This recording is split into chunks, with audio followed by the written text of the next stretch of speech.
Did the CIA kill JFK? And are we even looking in the right place for the information? I'm not convinced that we are. But let's talk about it. Get in here. This is Jack with Cosmic Road. I talk about UFOs and the paranormal. Please hit like and subscribe and let me know what you guys think in the comments below. And obviously this isn't strictly UFO related, but you never know. It may be.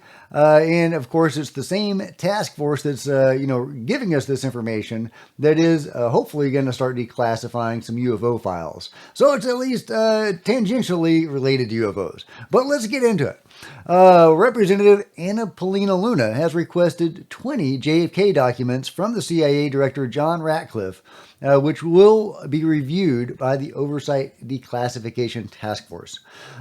She says the file I am particularly interested in is a CIA IG report from whistleblowers alleging that the CIA hid information from Congress regarding JFK assassination as it implicated them shortly after the assassination. We were given this as a tip, and there is actually a document we are currently tracking down. So I thought that was really significant. Anna Paulina Luna has previously said that she believes in a multiple shooter scenario. She's not buying the official narrative that it was all Oswald. She does believe in a conspiracy. And moreover, she believes the CIA was involved in this conspiracy. To me, that's huge that a sitting congresswoman would say that and even push for more information about it. Now, is she going to get anything? I would be shocked if there's any documents left to, paint the CIA in a negative light or in a complicit light. But you never know. A lot of people are excited about this document right here, the John Garrett Underhill memo or memorandum, which is very interesting. Absolutely. The day after the assassination, Gary Underhill left Washington in a hurry. Late in the evening, he showed up at the home of friends in New Jersey. He was very agitated. A small clique within the CIA was responsible for the assassination, he confided, and was afraid for his life and would probably have to leave the country.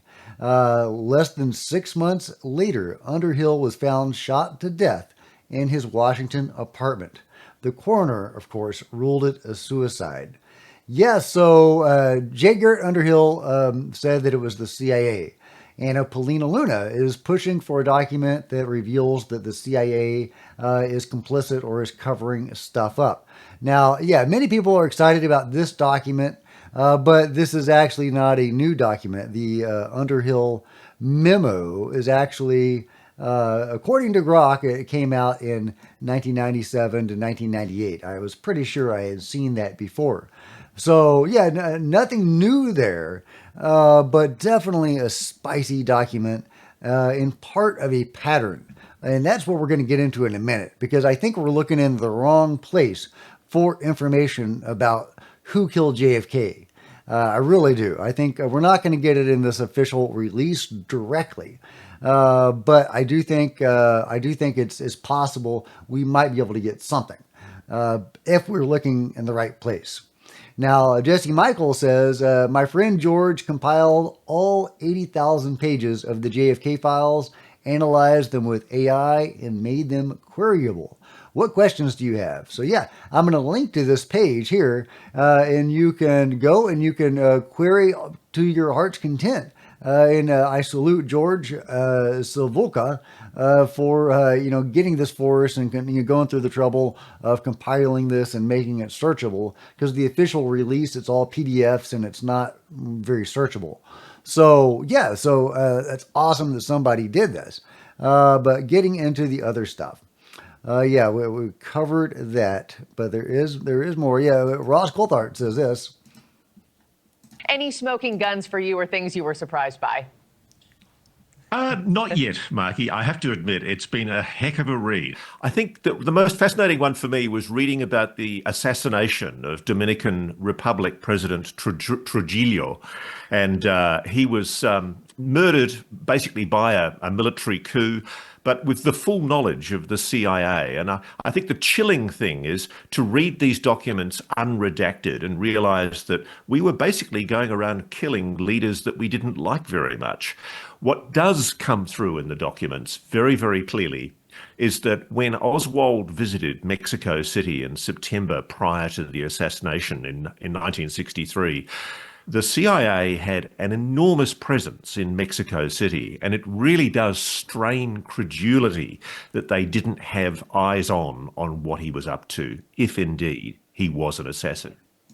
Yeah, of course they had eyes on him. He was probably a CIA asset. And I've come across other information that definitely seems to point in that direction.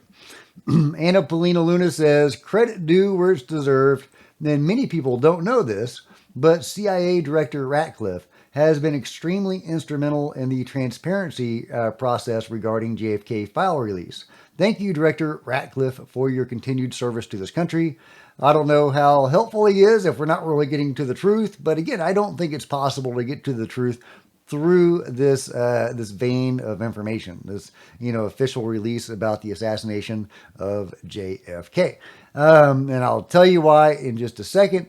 But I just wanted to point her comments out because that's hopefully, if she's right and that he was actually helpful and is interested in transparency, that's a good thing for UFO disclosure, theoretically, because he has said other pro-UAP transparency related things in the past. He does seem like he is a proponent of UAP disclosure and transparency. So if he was helpful on this, maybe he'll be helpful on that. But, we could argue how helpful he actually was because did we actually get anywhere? But, I think we may have gotten as far as we're going to be able to get with this vein of information. Now, there is going to be a hearing about all of this in the near future. Our hearing right now is scheduled tentatively for April 2nd.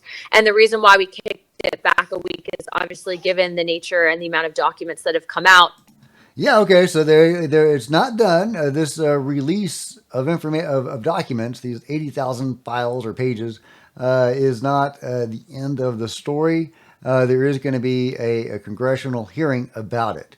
Will she have found that document that she was looking for at that time?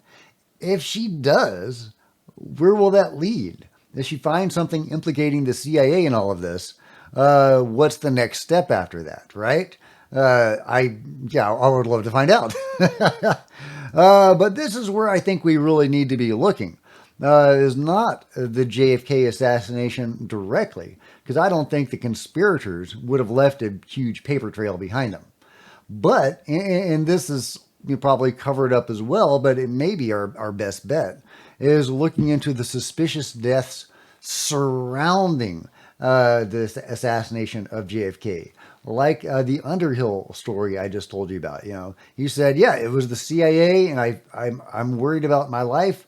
And then 6 months later, he was dead. But he wasn't an isolated case. So I just grok this because I was aware of some of these things before. But yeah, one frequently mentioned figure, says Grok, is Lee Bowers, a railroad worker who witnessed the assassination from a tower in Dealey Plaza. Bowers reported seeing two men near the grassy knoll in a puff of smoke during the shooting, details that conflicted with the official Warren Commission narrative of a lone gunman. He died on August 9th, 1966, in a single-car accident in Midlothian, Texas, when his vehicle veered off the road and struck a bridge abutment. Some claim the crash was suspicious, alleging his car was forced off the road by another vehicle, though official reports attributed it to natural causes or an accident. Dorothy Kilgallen, a journalist and television personality, is another prominent name. Kilgallen was investigating the assassination and interviewed Jack Ruby, the man who killed Lee Harvey Oswald, during his trial. She reportedly told friends she was close to breaking the case wide open.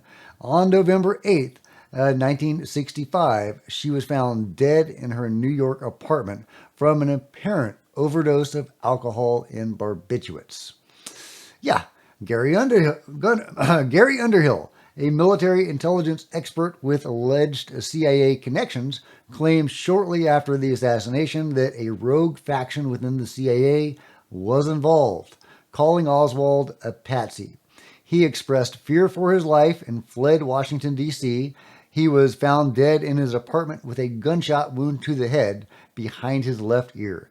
The death was ruled a suicide.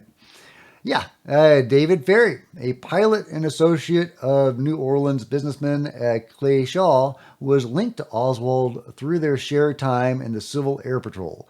Ferry was questioned by Garrison's team and died on February 22nd of a cerebral hemorrhage. Officially, it was a natural death, but the timing, just days after Garrison's investigation gained public attention, and Ferry's reported anxiety have raised doubts.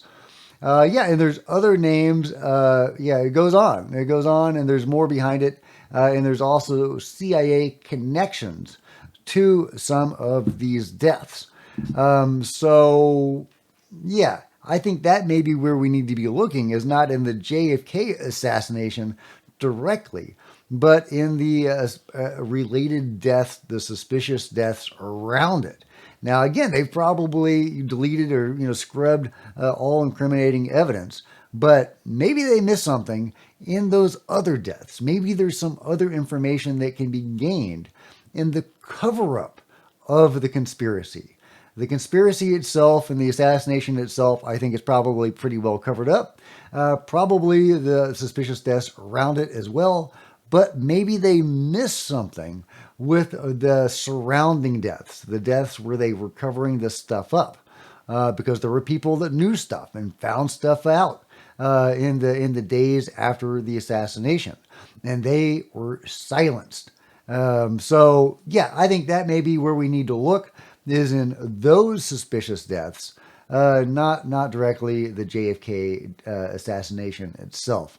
But let me know what you guys think. Was there a conspiracy? If so, is the CIA involved in it? If not the CIA, who was involved in it? And why? Why did the CIA do this? Was it because of the Bay of Pigs invasion? Was it because of UFOs?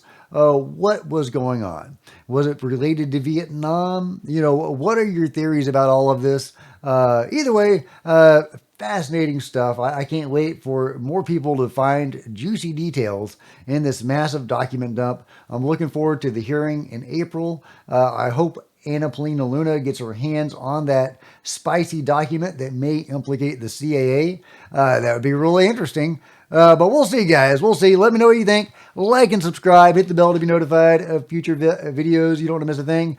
Join me on social media. There's Facebook and Twitter links below. Love to see you guys there. There's plenty of other videos on the channel, and I'll see you guys next time. This is Jack with Cosmic Road, signing out.